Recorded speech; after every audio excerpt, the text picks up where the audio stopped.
आजाद भारत में गुलाम गांव की जनता बेचू यादव। नमस्कार, मैं हूं पूजा शर्मा। आप देख रहे हैं अपना पसंदीदा channel all India news 24x7। Azamgarh अन्याय शोषण व भ्रष्टाचार विरोधी संगठन भारत परिषद के प्रदेश महासचिव आजमगढ़ जिले के सगड़ी तहसील अंतर्गत दिघवनिया गांव में ग्रामीणों संग बैठक कर गांव सरकार के अधिकारों को बताया। संगठन के प्रदेश महासचिव बेचू यादव ने बैठक को संबोधित करते हुए कहा कि आज हम सभी गांव वाले आजाद भारत के गुलाम नागरिक बने हुए हैं। हमें सिर्फ आज़ादी का लॉलीपॉप दिखाया जा रहा है, लेकिन जो आज़ादी वास्तविक रूप से है वह गांव वालों को महसूस नहीं हो रहा है।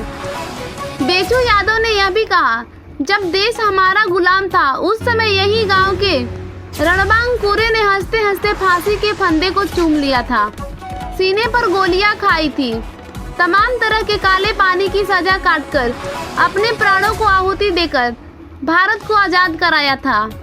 उनका सपना था जिस दिन हमारा देश आजाद होगा उस दिन से देश में हमारे हिंदुस्तानियों की सरकार बनेगी और हमारे हिंदुस्तानी भाई प्रधानमंत्री, मुख्यमंत्री, सांसद, विधायक, जनप्रतिनिधि, सरकारी अधिकारी, कर्मचारी बनकर देश के दबे कुचले शोषित वर्ग जो समाज का अंतिम व्यक्ति होगा उनके तक मान सम्मान व विकास की किरणें पहुंचाने का काम करेंगे।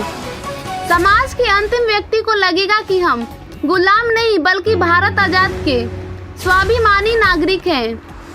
लेकिन अमर शहीदों के सपनों को चकनाचूर आज के जनप्रतिनिधि, नेता, सरकारी अधिकारी व कर्मचारी कर रहे हैं। गांव की गरीब व अनपढ़ जनता की तहसील पर, ब्लॉक पर, थाना पर कहीं सुनवाई नहीं हो रही है।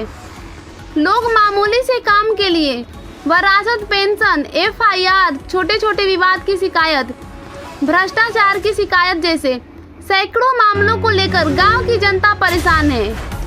लेकिन जनप्रतिनिधि से लगाए थाना, पुलिस, कर्मचारी, अधिकारी सभी सरकारों में तानाशाह बने रहते हैं, जो दुर्भाग्यपूर्ण है।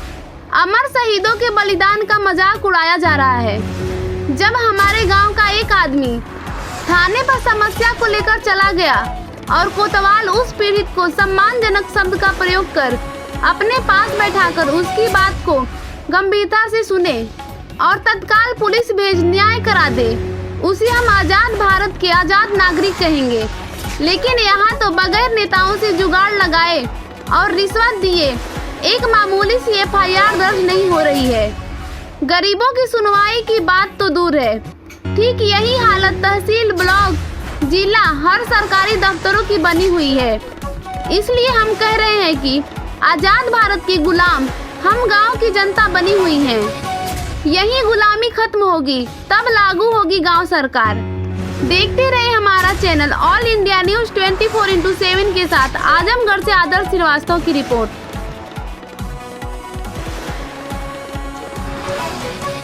मेरा नाम बेचू यादव, मैं सामाजिक संगठन भारत परिषद का प्रदेश महासचिव हूँ। आज यह दिघवनिया गांव में जो बैठक हुई है, यह गांव सरकार पर चर्चा को लेकर के हुई है। हम लोग ऐसे ही हर गांव जा कर के गांव सरकार के बारे में कुछ चर्चा कर रहे हैं, जनता को बता रहे हैं कि गांव सरकार आपका संवैधानिक अधिकार है और इसकी मांग आप लोग करिए, इसको जानिए कि गांव सरकार से क्या क्या फ़ायदा है। आज तो हमारे गांव के लोग इस आज़ाद हिंदुस्तान में, आज़ाद भारत में हमारा एक गांव की जनता गुलाम बनी हुई है। इसी गुलामी से उबरने के लिए संविधान ने गांव सरकार की व्यवस्था बनाया। गांव सरकार की व्यवस्था संविधान ने इसीलिए दिया कि हमारी गांव की जनता भी फ्री रहेगी, किसी का उस पर अंकुश नहीं रहेगा। आज हमारी राज्य की सरकारें जो है गांवों पर अपना कब्जा करके गुलाम बनाई हुई हैं।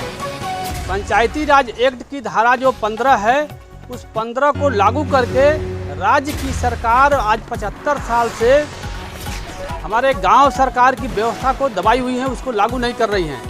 और हमारे जो नेताजी लोग हैं, जो बिरादरी के नाम पर, पार्टी के नाम पर बैठे बैठे जो वोट लेकर के चुनाव जीत करके विधानसभा और लोकसभा में जा रहे हैं, वो कभी भी जनता की आवाज़ को विधानसभा और लोकसभा में नहीं उठा रहे हैं। उनको सिर्फ अपना पेट भरना है, अपना रोजी रोटी चलाना है अपने खानदान के लिए, कई पीढ़ियों के लिए धन को इकट्ठा करना एक उनका मकसद है। गांव की जनता के लिए, गांव सरकार की बात करने के लिए कभी उनके पास न तो टाइम है और न तो उनकी मानसिकता है। उसी मानसिकता को सही करने के लिए हम लोग गांव की जनता को जाकर बता रहे हैं कि यह गांव सरकार संवैधानिक अधिकार आपका है, इसके प्रति आप लोग जागिए।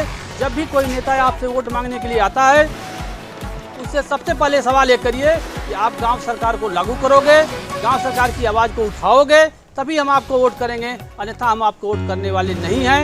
यही गांव की जनता को हम लोग गांव-गांव जाकर के संदेश दे रहे हैं। गांव सरकार को लागू करवाने के लिए जनता हम लोग के साथ खड़ी होगी। एक बहुत बड़ा आंदोलन इस देश में, इस प्रदेश में होगा। यह हम लोग का एक आंदोलन ये चल रहा है गांव की जनता को जागृत करने के लिए। यही गांव सरकार की आज बैठक है।